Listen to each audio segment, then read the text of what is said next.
वहीं केंद्रीय कृषि राज्य मंत्री गजेंद्र सिंह शेखावत ने पूर्व केंद्रीय मंत्री सुबोध कांत सहाय के विवादित बयान पर टिप्पणी करते हुए कहा कि कांग्रेस के नेता अपनी संभावित हार को देखते हुए बौखला गए हैं और ऐसे बयान दे रहे हैं। उन्होंने कहा कि पहले कमलनाथ, उसके बाद सीपी जोशी और अब सुबोध कांत सहाय जैसे नेता भारत के प्रधानमंत्री के लिए गलत बयानबाजी कर रहे हैं। इससे इनकी मानसिकता और बौखलाहट साफ नजर आ रही है।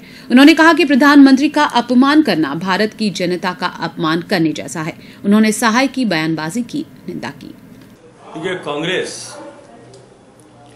अपने संभावित हार को देख करके बौखला गई है और कांग्रेस के नेता लगातार इस तरह से अपनी खींच और झुंझलाहट को शब्दों के माध्यम से बयान करने से अपने आप को रोक नहीं पा रहे।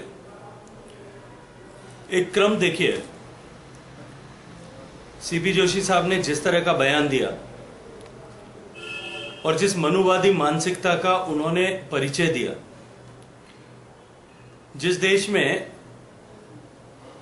महाभारत और रामायण जैसे महाकाव्य जिनकी रचना दोनों ही पिछड़ी जाति के लोगों ने की थी, उस देश में इस तरह की बात और वो भी 21वीं सदी में करना, ये उनकी मानसिकता का द्योतक है। लेकिन मैं ये मानता हूं कि उनके ये शब्द जो हैं उस झुंझलाहट में, उस खिसियाहट में निकले। इसी तरह का बयान कमलनाथ जी ने दिया है, इसी तरह का लगभग बयान राज बब्बर जी ने दिया और इस क्रम में एक और बयान जो है आज सुबोध कांत सहाय जी ने जोधपुर में दिया है।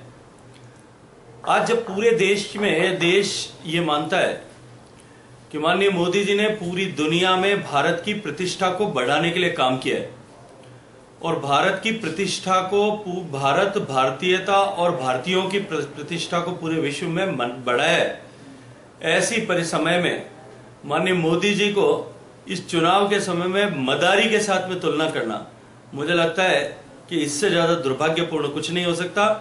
हम इसकी निंदा करते हैं। ये पूरे देश के 125 करोड़ लोगों का अपमान है। ये भारतीय जनता पार्टी के नेता का नहीं, अभी तो देश के प्रधानमंत्री का अपमान किया और देश के प्रधानमंत्री का अपमान पूरे भारत के 135 करोड़ लोगों का अपमान है। निश्चित रूप से होना ही चाहिए और इलेक्शन कमीशन ने सीपी जोशी साहब को नोटिस ऑलरेडी इश्यू कर दिया है। मैं मानता हूं कि निश्चित रूप से इसकी लीगल एस्पेक्ट्स को देख करके इसके ऊपर भी कार्रवाई की जाए।